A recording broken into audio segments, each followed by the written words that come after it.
Sir. Oh, thank you very much. It's a pleasure to be here. I hate politics.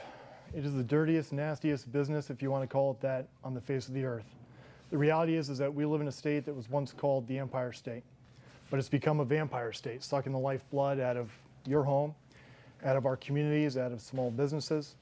And while many candidates are this year coming to the altar of fiscal conservatism and experiencing deathbed political conversions, the reality is that the reforms that I have been fighting for 4 years, capping property taxes, freezing school taxes for seniors, eliminating unfunded mandates, finally moving away from a property value model to an income model, reform issues of term limits and turning that city on its head.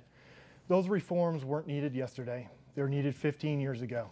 If we don't get it done in the next legislative session, pick a state.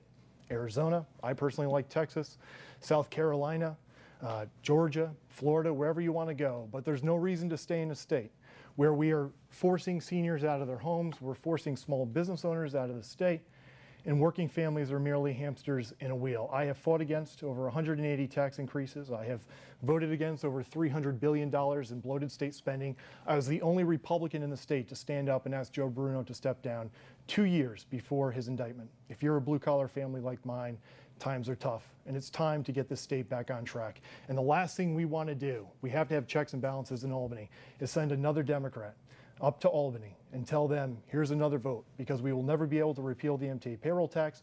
We'll never cap property taxes with the Democratic majority in the state Senate, and it's time to get this state back on track. Together, we can do exactly that. I make you one promise. I will arrive in Albany as the greatest threat to the dysfunctional status quo that Albany has ever seen. Thank you. Thank you, Mr. Ball. Now, Mike